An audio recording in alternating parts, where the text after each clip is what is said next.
Hi, hello. Welcome to the episode of Isaiah's Newsstand.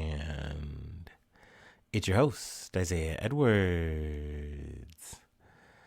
The date is October the 16th, 2024.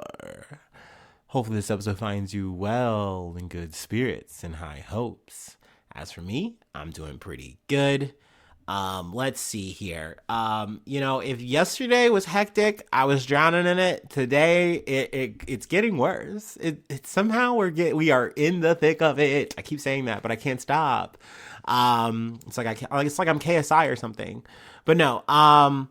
It, we had a fun situation today. Let me tell you why today was more complicated, more frustrating.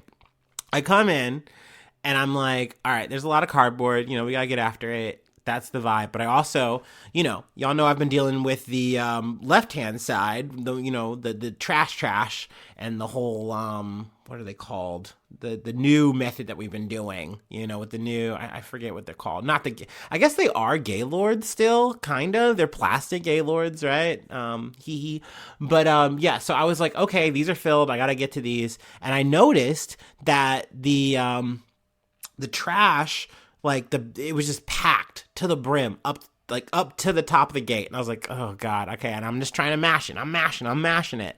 And it's not mashing, okay? So I'm like, okay, this is concerning. I guess it's full. And so I'm like, tra la la la, and I'm literally so backwards today. I'm thinking for the first hour or so of the day that it's Tuesday, and we are really fucked because it's a food day, which I'm gonna get to the food that we ate at the warehouse today. But I was like, oh man, I'm gonna be swimming in trash, actual trash. Everything's gonna be stinky and gross. My life, I'm gonna be enveloped in this. And then someone comes along. And it's like, oh, it just kind of clicks because the trash guy from Rumpke is here at the same time. This guy is telling me, hey, just so you know, the thing's broke. And I was like, oh, I thought it was just full. And then I see the guy, the Rumpke guy, and he's coming. And I realize, oh, it's Wednesday. Okay. All right, one crisis, I guess, averted.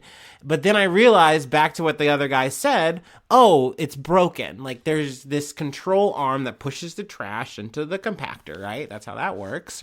Okay. And so the arm is just it's not doing a thing. It's not coming out or it's not coming back, I think. I think it's not coming out because that's what I witnessed. And essentially, it's just stuck. And I'm like, oh, so this is what was happening. It wasn't full. It just wasn't pushing anything. And everything was just sitting on top of itself. That's lovely. Love that. Okay. And it just kept doing that. So I was like, oh, we have a problem, Houston. Cool that we switched out the compactor, but now this is broken or it's breaking. I don't want to use it. I can't use it. I threw my hands up. I was like, I'm working the cardboard. And actually, someone else came to help me out, which was kind of nice. So we get back on track on that because they actually call someone again from Rumpke, this time a repair person. They come, they actually tend to it. So hopefully it's fixed. Hopefully, knock on wood. Been doing that a lot lately. I'm getting very superstitious. But we kept moving. That being said, I'm noticing back to the right side, the cardboard side, it's filling up. The warning light's coming on at the middle of the day, and I'm not moving any faster. So that's concerning. And then I get to the end of the day, and the mystery unveils itself to me as I fill up the crusher. And a lead is coming down from the second shift. He's trying to get some assessment on what's going on here. And we all figure out, because a guy who was working second shift and saw the pickup happen, he goes, hey, we were really slammed last night, right? Okay. They came late. That made everything worse. So they came at 11 o'clock, and I was like, oh, they're not coming at 6? And then the lead's like, yeah, they're not coming at 6? So everyone's figuring things out here on the fly. And the guy proceeds to tell us, yeah, nah, man, they've been coming late, 8. Later. Like I said, last night they came at 11:30. So you know what that means? And I'm like, yeah, I know what that means. That means that they worked hard to try to get it as presentable as they could to try to help out for the day. That's why when I came in, I didn't really notice that it was crazy. I was like, hey, there's a lot of cardboard here, but it doesn't look wild. But it makes sense. It adds up. And I'm just not paying attention to it because, once again, I started my day worrying about the actual garbage, not the cardboard stuff like I like to do, like my main priority. So yeah, it was just a crazy day. We're all looking at each other like we're about to like face Ragnarok. And I'm like, well, anyway, my time's up. See you tomorrow. I didn't care really. Like at the end of the day, I was like, once that thing filled up, I hopped out of there and started playing games on my phone. You know me. My newsies know me. All right. Anyway, let's get to the food. And yes, is this going to be a long episode? You bet your ass it's going to be a long episode. I got shit to talk about. It was, and don't get me wrong. I want to preface this. Heart's in the right place for the company. Love that. It is, and I said this before, and I'll say this again. There's just too many months. Like, there's too many things to months. And I love this because, like, don't get me wrong. I'm a person who, like, tries to celebrate Black History Month. So I appreciate it. But I hate that there's, like, so many things in every month now. And it's really hard, man. Like, this is Breast Cancer Month. This is Latin Heritage Month. And then I think there's like one or two more things. They just keep throwing things on these months. It's crazy. Also, I didn't shout out Happy Indigenous Peoples Day, I should say. Also, fuck Christopher Columbus. I didn't say that the other day. But, that's a fucking thing. There's just a lot going on. But that being said, love that. Big up to, my Latina people. Let's go, Latino people. But we had some, Latin food, Spanish food, Mexican food, all kinds of stuff. You know what I mean? That was the vibe. But granted, can someone let me know, and this is where I'm getting to the bad part, because I got to roast this meal. It was not good. I actually was able to get 2 tickets to ride. I only used one. One main reason was this was slop. It was not good. There was like some things that like sounded good and maybe looked good at first blush. Like maybe this is going to taste great type of vibe. And it just didn't hit. Let me talk about the things that were good first, and then I might talk about some of the other things that I just hated. Things that were good. The taco. That was actually hard catered. They had a taco truck outside making the tacos, like the ingredients for the tacos and like giving them to the employees. That's another thing sometimes I don't always mention is certain situations they have it where the workers and like the leads and supervisors and stuff, essentially, I think they're part of the event planning committee. They will actually run the whole food line. And then in a lot of these situations, there's someone outside that's like giving something nice, like for the catering type of vibe. That happens. Other times we go out to the parking lot. They got the food trucks outside. We get the food or we hand them the ticket, get the food type of vibe. That's how that goes. It's one of the two, right? So, let me talk about that once again. The good thing, the taco. The taco was great. You had your choice of, there was chicken, there was chorizo, there was steak, there was like birria beef. I chose birria beef. And it was really good. There was like all the fixins, all the trimmings and whatnot. It was great. That was ideal. Peak taco. I wish I could have just gotten a plate of those tacos and I wouldn't be complaining at all. Let's see here. What else was good? The refried beans were all right. I have better out of a fucking can, so that's saying something. The rice was so plain. And when I say the white rice was plain, that's one thing. When I say the Spanish rice was plain, that's another. That's crazy. Like, I was thinking about that. How do you have boring, like, Spanish rice? That's a crime. That's criminal, dude. Like, I don't understand what happened in the process. I always have had, even, like, from a random ass fucking place out of a fucking metal tin, I've had Spanish rice that just default was just good. I didn't even care it was a little cold. It was fine. At least had some seasoning, had the kick. This did not have that.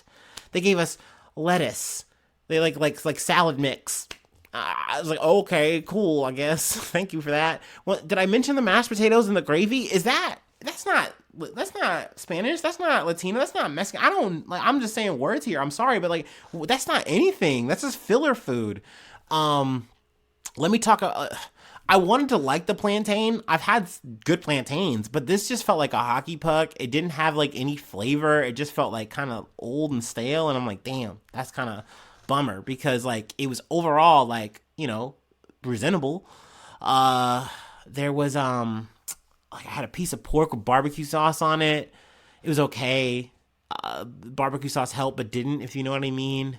I had a piece of, I think, a chicken, and don't get me wrong, shout out to the person who told me, hey, I'm giving you a piece with a bone in it. I'm sorry. And it's like, hey, that's okay. I'm fine with it. You gave me the heads up. But like, I hate having to pick through bone no matter what. So that's kind of like a thing that's just like, ugh, that's a hurdle. Because y'all know I'm a clumsy ass, fat ass fucking motherfucker. That's my fear. That's my final destination. That's probably how I go out, is choking on food, y'all. Like, y'all, you know this. I'm sure a lot of you have predicted it. Like, I'm not going to hear from this guy. And the reason is probably food related. Okay, yeah, fair. You got me on that. And I was worried that I was going to lose my life today in the break room. So, points knocked against that. It was a lot. It was a bit of a mess. It was a bit of a slop. There was chicken stew that had the chicken and the bone in it. It wasn't even worth the effort, mind you. It wasn't that good. But end of the day, I'm doing a lot of naying here, but it was fine. Free as me, I'll take it. But once again, I left with a ticket in my fucking fanny pack. So, there's that. Okay, I know.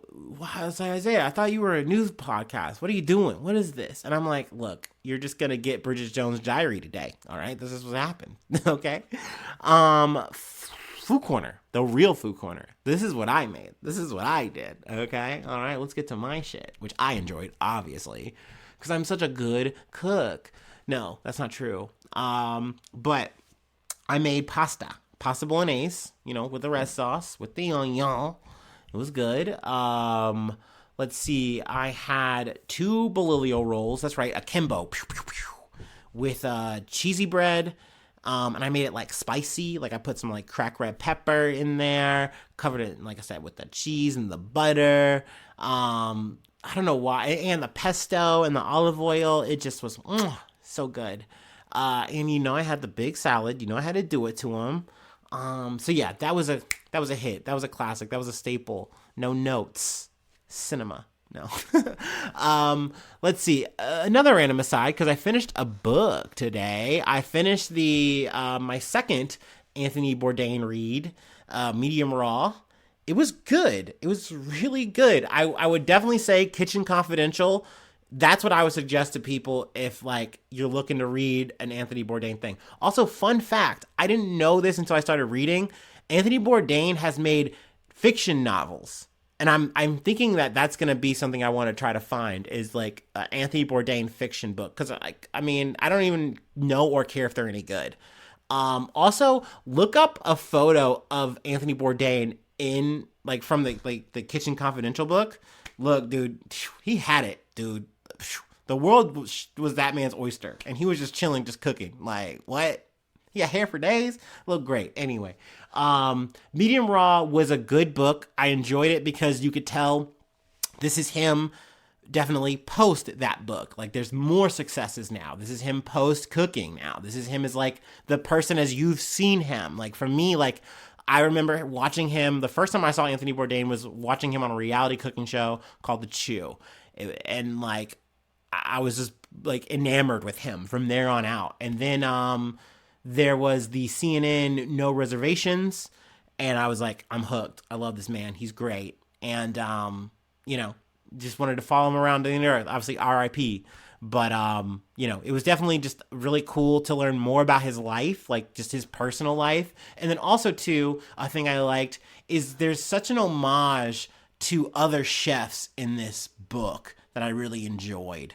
I don't really feel like I'm giving any spoilers. At the end of the day, it's just him kind of talking about his life and times and stuff and his thoughts on things and people. But, like, it was cool because, like, I'm a bit of a foodie. I remember with my mom, I watched a lot of Food Network stuff when we weren't watching, like, Buffy and Charmed and stuff like that.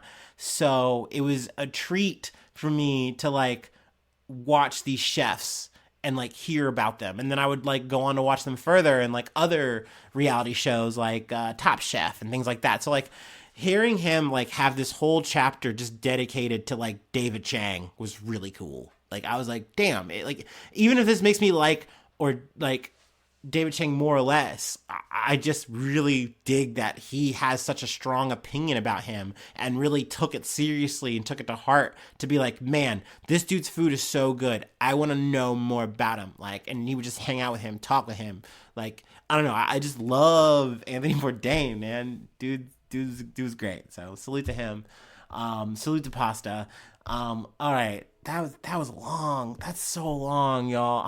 I'm not sorry. I can't keep saying sorry when I do it all the time. I'm so guilty.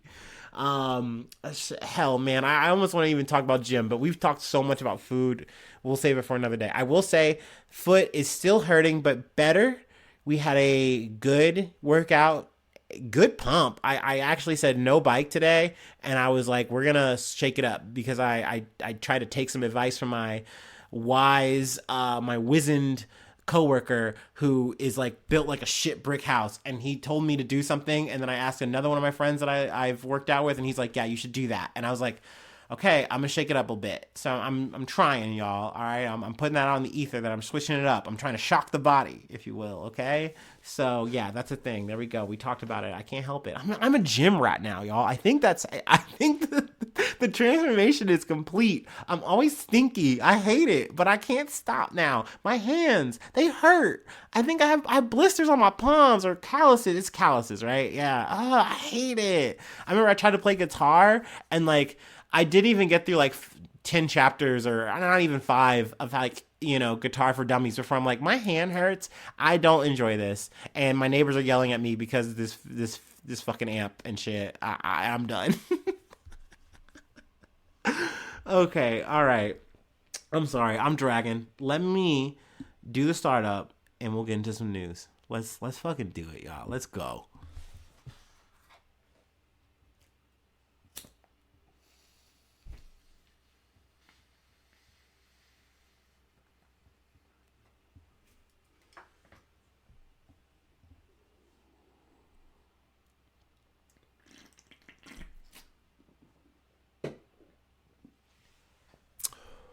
All right.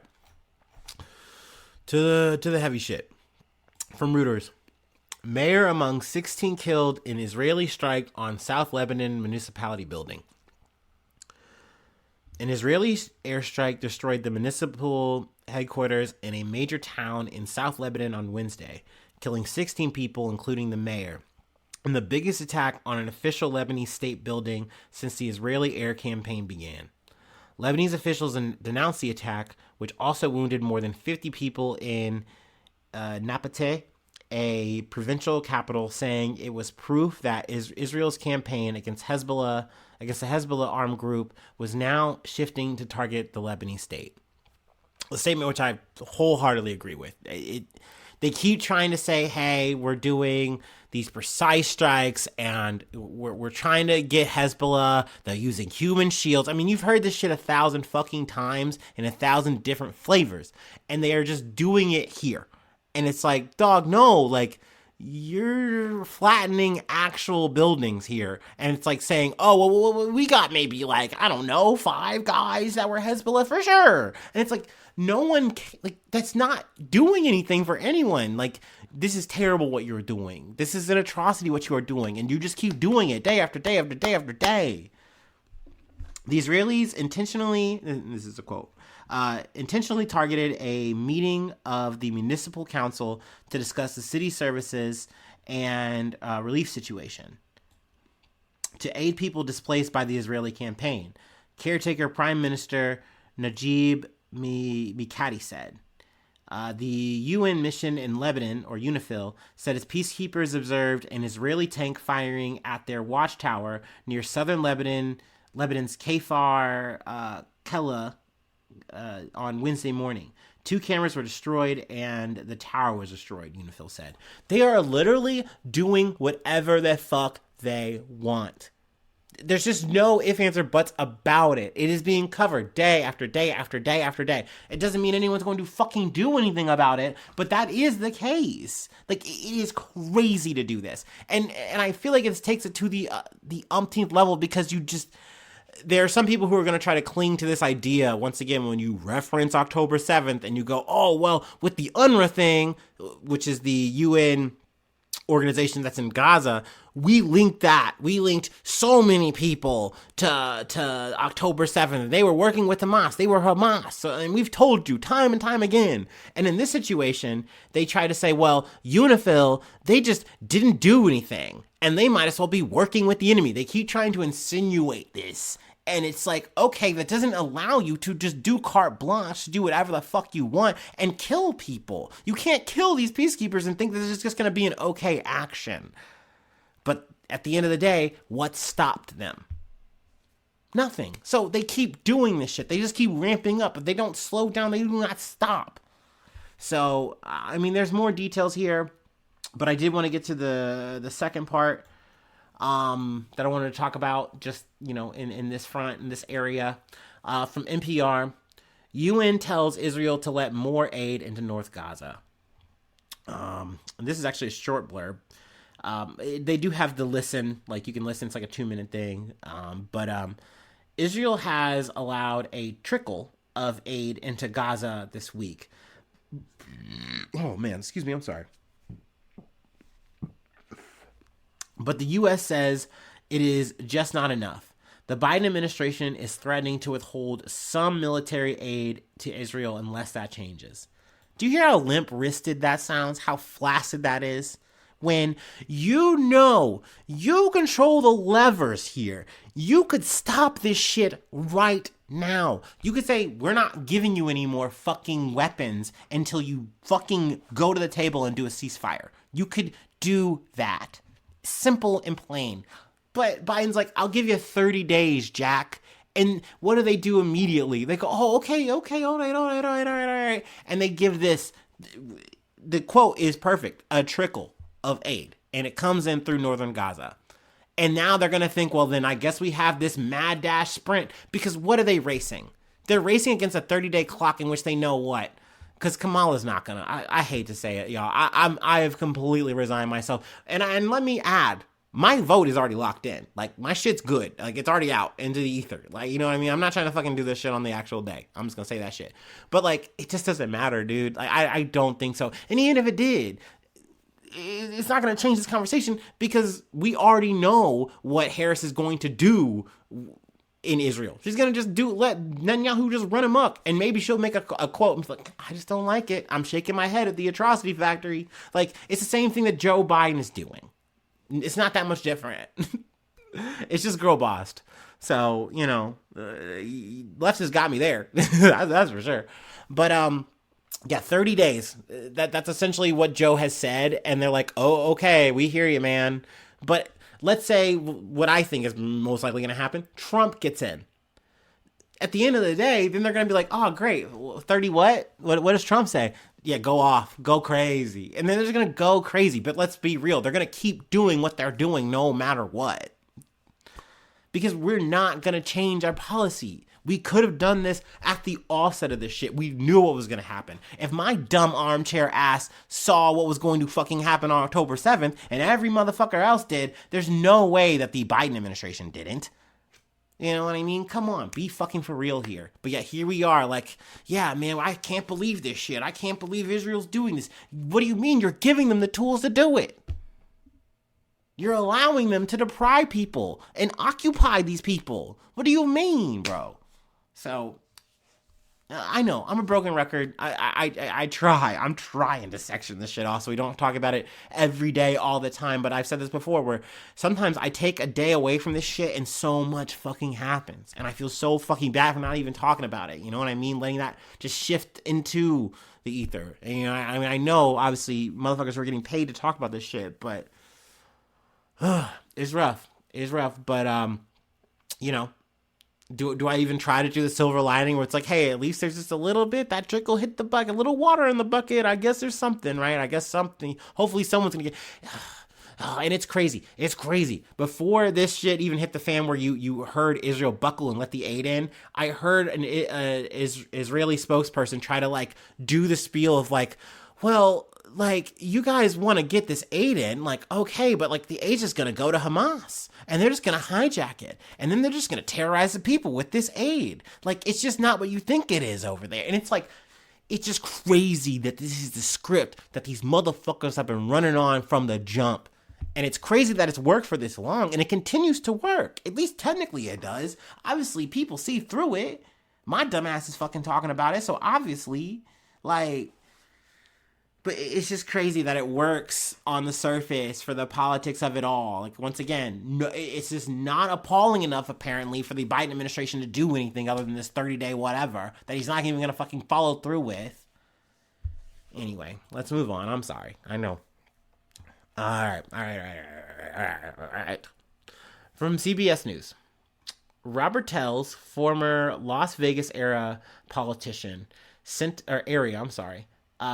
Las Vegas area politician sentenced to at least 28 years for killing reporter Jeff German. All right, so this is an update. This is the sentencing of Robert Tell's. How much time did he get? Robert Tell's, a former Las Vegas area Democratic elected official, was sentenced Wednesday to serve at least 28 years in Nevada State Prison for killing investigative journalist Jeff German. The Las Vegas Review-Journal reporter wrote articles critical of Tell's conduct in office 2 years ago and exposed an intimate relationship with a female coworker. I've covered this a decent amount. I really don't feel like rehashing it all. But yeah, Jeff German, 69 years old, nice, was killed by Robert Tell's, and I feel like I don't have to say it allegedly now. Like, he's going to the clink for this shit. But he was, like I said, he tried to like do like fucking like fucking closet Luffy cosplay. Not really, no. But he had like a straw hat on, and like he was trying to just be incognito and go stab a man. He literally left his DNA on Jeff German and then tried to say he was being set up. He was being framed. And it's like, dog, no, we got you on the footage. We can't actually tell it's you, but we got your ridiculous get up. We found your shoe, bro. Like, come on, dude. Like, we're putting two together. We're making four. What are you doing? Like, what's going on?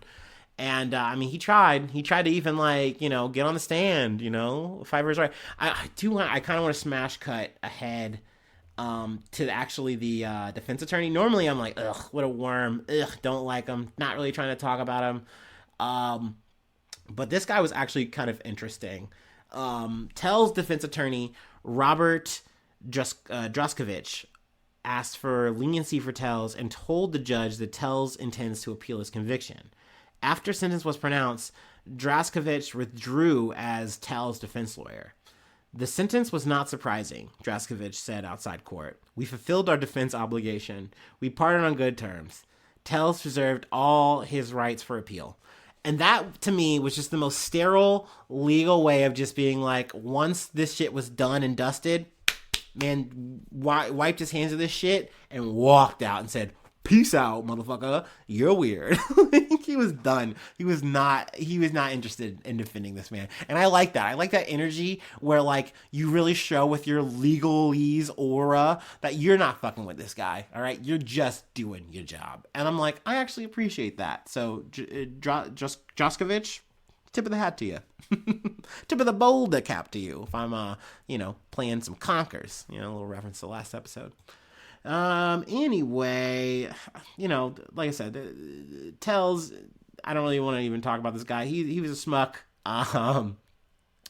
Like I said, did a lot of weird shit in office, was not good in office, and crazy that he was like, man, I can't believe this guy, this Jeff German guy, he just wants to ruin me with all these untrue rumors. I can't believe he's just ruining my life. I gotta kill him. And it's like, dog, no, just take the L. You're a loser. Just accept the fact that you're a fucking loser. All right, dude? Just Joe Biden and walk away, dude. Just do it, dude. And he couldn't do it. You know what I mean? I'll give Joe that. He's at least good at saying, hey, gun to my head, you're saying I'm a loser? All right, then I lost. All right, I'm out. I'm actually out. Oh, man, dude. All right. Let me hit one more. No, actually, I have more than one more thing. Let me hit another thing. We're still on the politics, though. Well, not really. I mean, Tell's really wasn't political, kind of, but, him doing the stabby wabby was not political to me. Technically, I guess, but that just screams like, once again, I'm a loser and I don't want people to know I'm a loser. But I guess we can talk about some losers though. From CBS News, Georgia judge blocks election rule requiring hand counting ballots. This was a crazy thing, and like technically there's a ton of this kind of shit going on, these like battles over like how voting is going to go for now and the future, which is crazy that this has become a battleground thing, like a thing that we need to fight about. But like ever since the last election and January 6th, and just the idea of like, no, I don't believe that Donald Trump lost. I have to believe this narrative that literally everything about our election process is rigged. And it's like, no, baby girl, that's not the case. This is the Electoral College. Just go yell at them, bro. That's usually the issue. And if you want to change it, then maybe we should have that conversation. But people never do. So instead, they're like, oh, it's actually Dominion. It's actually the people who are handling the election. Like, there's so many things that are wrong here. And it's not actually the fact that my guy lost. And it's just the craziest copium. That's the problem here. But here we are trying to make motherfuckers double count a vote, essentially. So let's talk about it. After Georgia voters began heading to the polls Tuesday for the first day of early voting in the state, a judge enjoined, and I don't like that word, it's a new word for me, a judge enjoined election officials from moving forward with a controversial new rule that would require the hand counting of ballots when polls close on November 5th. Judge Robert McBurney called the rule too much too late. The judge expressed concern that the 11th and 1/2 hour implementation of the hand count rule would lessen public confidence in the election results. Thousands of poll workers would be handling and counting ballots in a manner unknown and untested in an era of ballot scanning devices without time for uniform training, McBurney wrote. Like, essentially, I've heard it described, they would have to, at the end of the day, after everything is done and dusted, like shit has been counted by the machine, now because you're saying you don't trust the machine, or once again, you just don't trust this process, we now have to then crack open these machines. Essentially, fuck with the machines. And then can count them. Human error then gets introduced, but hey, you're gonna hand count them, and then that's gonna get approved by a person, and then we'll have a certified vote in Georgia. That's what this warped board wanted, essentially. Like, these are people who were like Trump picks, which is crazy because we are now living in an era where now it's not just like you're voting for like politicians, you're trying to set up so that you get election officials on the board that are crazy fanatical. Like, they are party loyal to what you want. Like, you see this happen a lot. Like, I don't really see this happen in the Democratic liberal sense. I'm just gonna be honest. Maybe I'm blind to the signs. By all means, hit me up in the comments if you got a local town thing where that's the case. I would love to see it. Maybe I'll cover it. But like, you really see this a lot in like this MAGA right, and like I really like MAGA has kind of like, I don't know, like painted over this because it's all Donald Trump. But like, I take this back to that Tea Party era shit. When I really think about it, I feel like that's like a kernel thing. I don't know. Maybe I'm in the weeds about that. But essentially, like now you have these MAGA guys, MAGA gals in these positions of power and in this election office type shit. And they're like, well, we want to make sure that, you know, what happened in 2020 doesn't happen again, right? Or whatever the fucking last election was. I'm not doing years right now. But like, that never again, brother. We're not having another January 6th again because our guy's gonna win. The right guy is gonna win. All right, there we go. So this logic has prevailed all the way to the point now where, once again, we have to take it to court. And essentially, from what I'm understanding, the judge has said, okay, it's too much too late, so we're not going to do that. But he's essentially going to mull it over.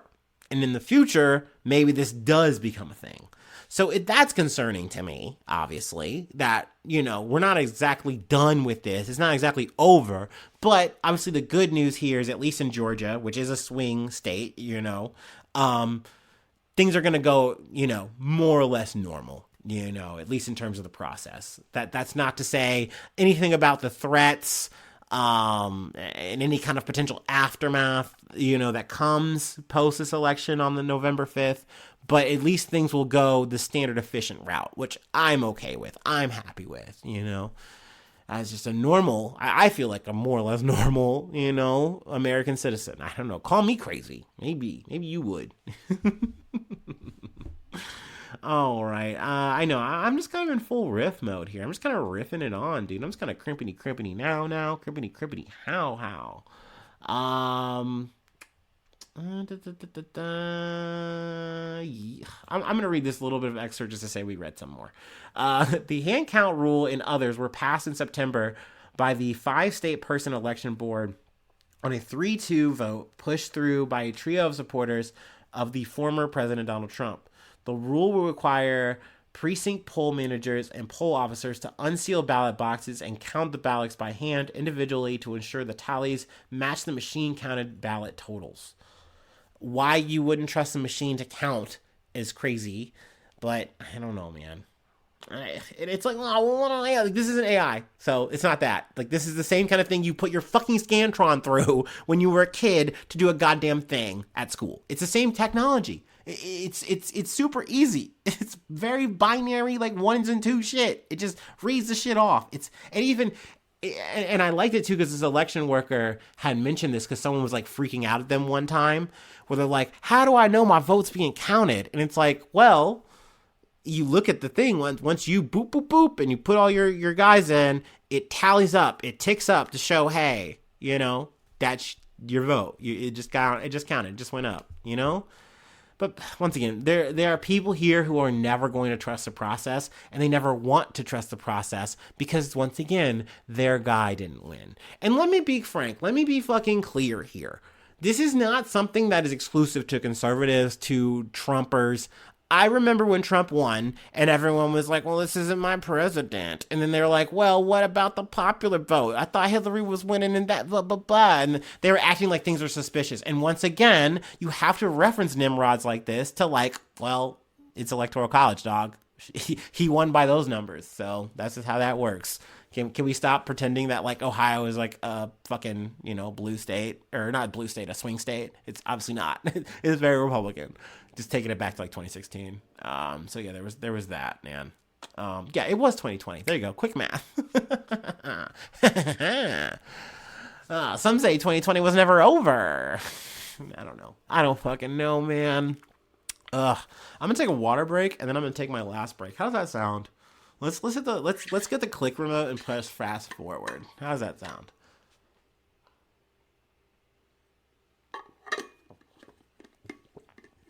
Oh gosh.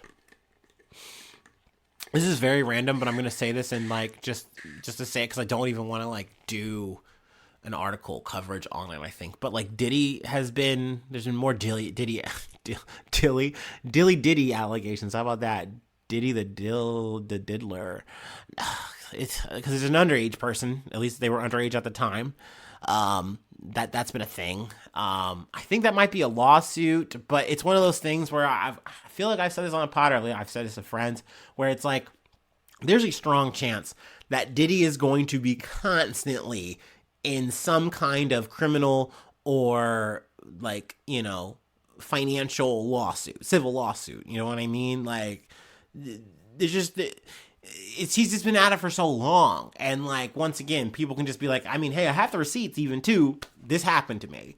And I've even covered stories where I even kind of believe that, hey, this didn't happen. But once again, the person just colored by number and said, hey, man, even though I'm in jail and there's a strong chance that I've never actually been tangentially tied to P. Diddy, I'm just telling you all the things. And I did the thing and I just won my lawsuit by default. He didn't show up. Because once again, he knows his plates are full with all lawsuits and, just potential all of his alleged crimes. I feel like I still have to say alleged, right? It's a podcaster, but I mean, did he do it? You can't see me making the head motion, but you can probably assume. But yeah, that's a thing. And I really don't, I gotta tell you, y'all, I don't want to cover it in details beyond what I'm doing right now. So like, I mean, you can look it up. You can just clickety clackety on your keyboard right now on your smartphone. You can like swipe it around. You can find it on the Google. That's the thing.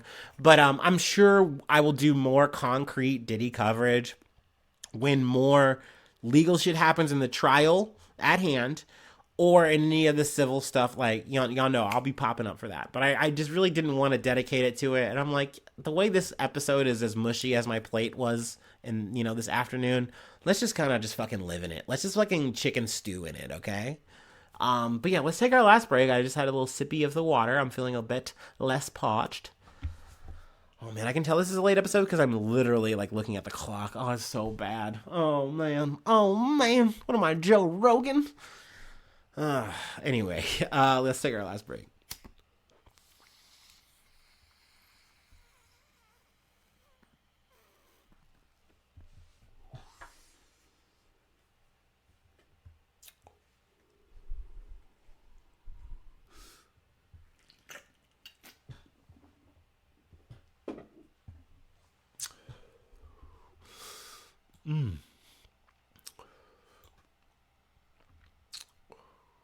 Ooh-wee.